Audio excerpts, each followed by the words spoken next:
Hello, I am going on my morning ride and it looks like it wants to rain today. So before the rain comes, I can still make one last ride. Because you know when it is raining and the streets are wet, I don't have fenders on my bicycle, so the water then splatters on me, and I don't want that. So yeah.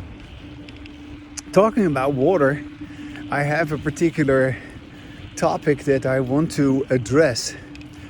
You probably have heard this being said before, that that we live just like a fish that swims in the ocean is always surrounded by water, and so the fish doesn't know that he's in the water.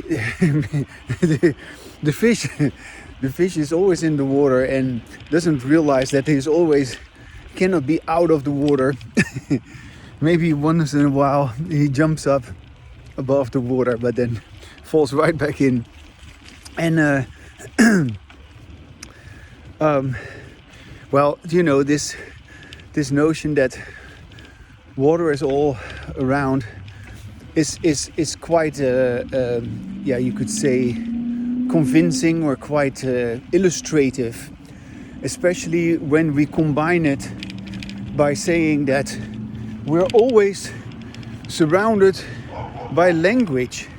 Yeah, so this is another way of saying that, you know, no matter where you are and what you do, everything is always described by words, by language. And yes, you can have correct or incorrect descriptions of your own experience, of your own life, of what's going on with you. And of course that makes a big difference, but it is a fact that there's always language. And on social media, on TV, in books, of course, in schools, in churches, in religions, various religions, it's still all about language. And of course, people talk in governments that are governing people. There's language. And so, you know, I was at the gym the other day, and there's this guy at the gym who cleans pools. Yeah, a lot of people here have a pool in their backyard, and he makes sure that these pools are clean and that they're taken care of. You know, there's a lot of maintenance also to keep a pool nice and clean and right temperature and all that kind of stuff. You have to put stuff in there. I don't know exactly what he does, but in any case, when I saw that guy, I suddenly had I always say hi to him. And so when I talked with him, I suddenly realized, like, so you can use the metaphor of a pool as a way of saying that human beings, they do not like to, I don't know, they cannot swim in a pool which doesn't have water in it. Yeah. I mean, a pool without water is not really a pool. It's just a hole in the ground. And some people may still use it to skateboard or something like that.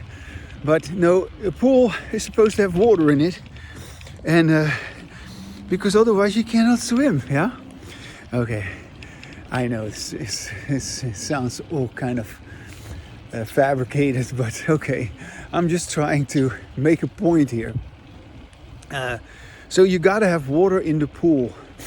And without the water in the pool, the pool is just not a pool. It's an empty pool. Now, we do have always language. And language is always surrounding us everywhere, every day. However, our mind is not a pool with water. Yeah, our head, what's going on inside our head, what's going on inside our head is an empty pool. Yeah. So, although we are indeed surrounded by language, it is true that there is no language inside of us. Good morning. Hi. Thank you. Hi. Have a good day. Thank you.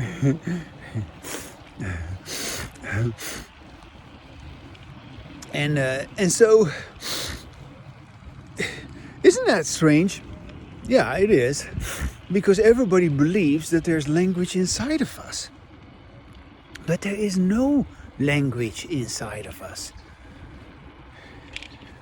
And if we want to swim in the language, we must be outside of our skin. Because language is an overt phenomenon. So if we want to, and swimming of course is another word of saying, oh look how nice the sky is today. Language, used correctly is of course comparable to swimming, You can only swim if you're in the water, If you are exposed to the water. Likewise, you can only use language if you're exposed to the language. If you assume that there is language inside of you, then you're not using language correctly. And this is what we do. This is what we are, you could say, troubled by. We're troubled by the wrong notion that language happens inside of us, but there is no language inside of us. So you can only say what you're able to say, but that does not mean that the language comes from within. No, the language just comes from you remembering whatever words you have. And so, if you're stressed or if you're hurried or whatever, you're frustrated, you may not have the kind of access to your language in the way you would have access when you feel totally peaceful and calm. I mean, I am riding my bicycle here, and I just, after this whole explanation, I kind of feel like, okay, you're done now. I guess I am. I just wanted to use that example of the pool. So when you believe to be thinking, you are imagining that you're swimming, but you are in an empty pool. You're not swimming. You're not even thinking. And what we call thinking, of course, is a reference to inner language. No. So what we have called thinking is, of course, our correct use of overt language. So what we have called thinking or conceptualizing, it always deals with what was written, what was read, what was spoken, and what was said. So that's the only way in which we can use our language correctly. And yeah, that's also, of course, dealing with understanding. Yeah, what is understanding? Yeah, if I say something that you hear what I'm saying, that's all there is to it. Yeah, hearing, understanding. Of course, you can have some sort of hair splitting about that, but you cannot hear what I'm saying if you do not understand my language. If you don't know the English language, you cannot hear what I'm saying. But if you know English, yeah, it is very evident that every word I say you hear and you understand. So there is no other there's no other thing necessary than to simply hear, to understand, and to speak, of course. Yeah, somebody must speak correctly, and then it can be understood correctly. If somebody doesn't speak correctly, this is one of my observations, of course, with disembodied language, because I would say that disembodied language in which people do not listen to themselves while they speak, I would say that is the incorrect way of using language. And so the correct way of using language is, of course, listening to yourself while you speak. Yeah. And so I am absolutely convinced, based on my whole life, that the people who have disembodied language, which is everybody, yeah, because we do not know about the difference between disembodied language and embodied language. So we all, whether we know it or not, admit it or not, are aware of it or not, or are willing to talk about it or not, we all engage every day in disembodied language because we are not used to listening to ourselves while we speak. It's just a fact. And consequently, we all actually use our language incorrectly, which means we speak in such a way that we ourselves are not listening, and yet we are not listening to ourselves in disembodied language, but we expect the listener who is not the speaker to understand and to listen. Now, I've always found that a problem. I may not have been able to completely say it in the way that I say it today, but I am able to say it today in this way. Yeah, so nice.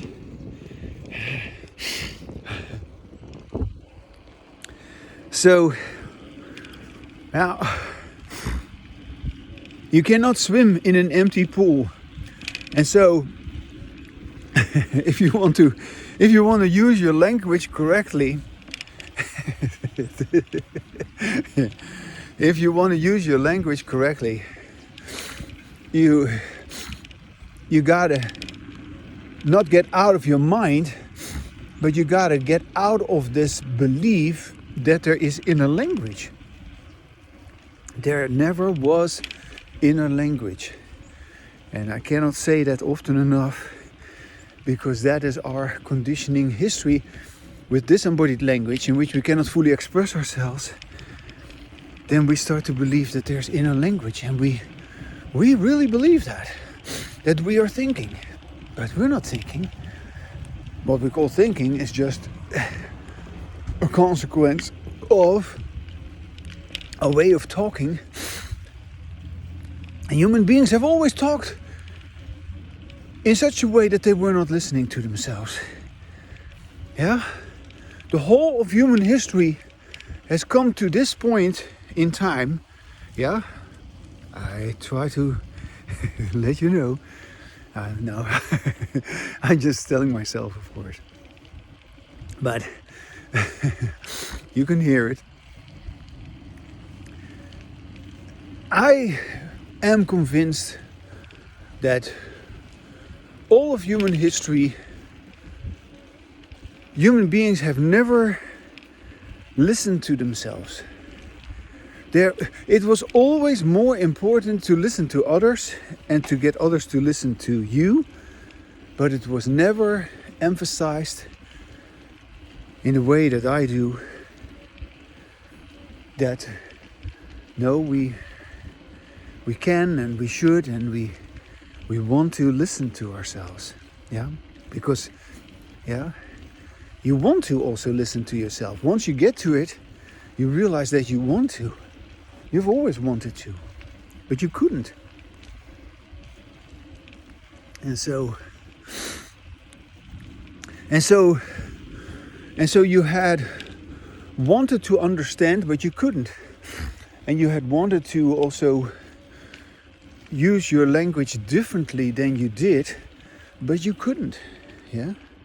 You could only use your language in the way that you were conditioned. And unless you go through this process of deconditioning, which is of course when you stop your old conditioning. Yeah, they call that deconditioning. You stop your old conditioning and then when you begin to have embodied language and you begin to enjoy that, then you are reconditioning yourself. So with this process of having embodied language instead of disembodied language, you are deconditioning yourself by stopping your disembodied language, and you're reconditioning yourself to have embodied language. Yeah. And then language is an overt phenomenon. And language no longer is perceived as something inside of you. And that's a revolution of human intelligence. Because now all of a sudden, all our language is spoken, it is said, it is heard, it is read, it is, when you hear it, you understand it. When you read it, you get it if you understand that language. Yeah. And so it is a whole new chapter, if you will, a whole new era of human interaction, where we begin to use our language correctly and recover from all the problems that were created because of that, because we have created so many problems with our disembodied language. And so now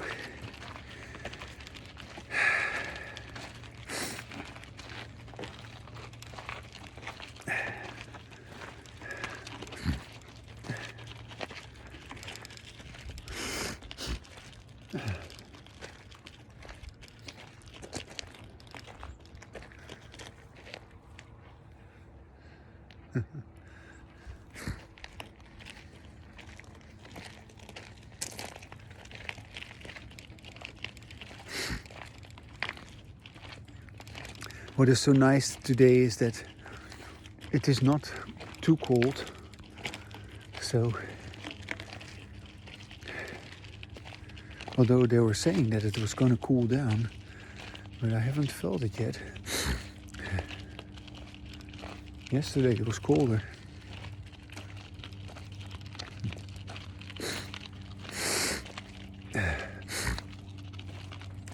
So as you see me now, you hear me. You are watching someone. You're hearing someone who doesn't have the illusion of inner language, and I just can't stop talking about it. It is my discovery, and I feel just so enchanted by this truth that I want to keep talking about it.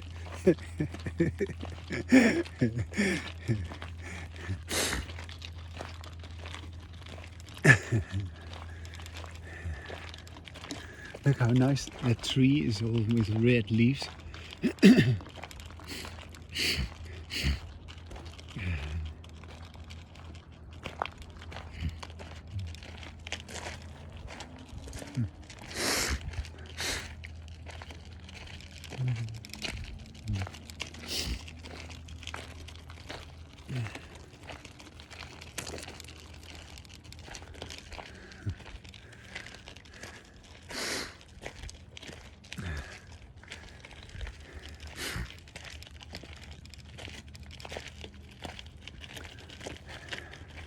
I'm having a day off today.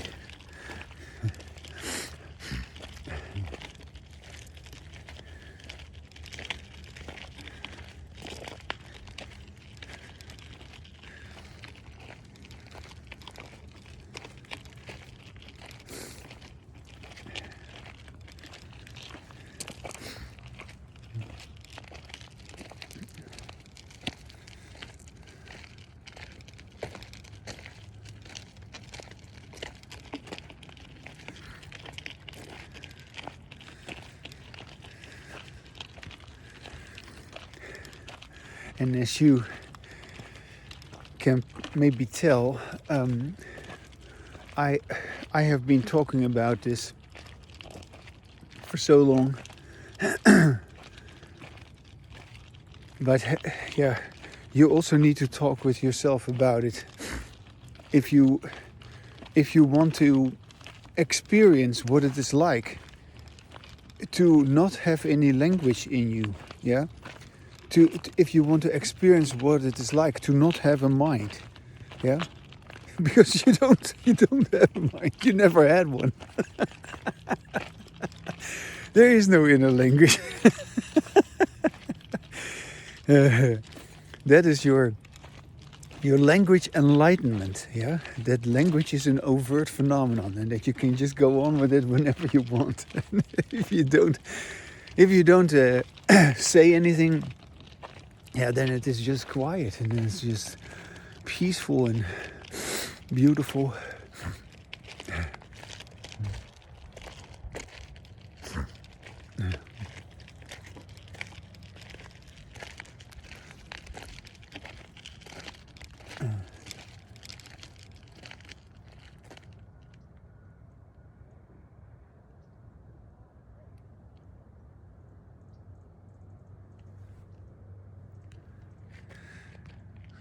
I hear very far away, I heard some coyotes. Sometimes they are really close by, you can hear them really well.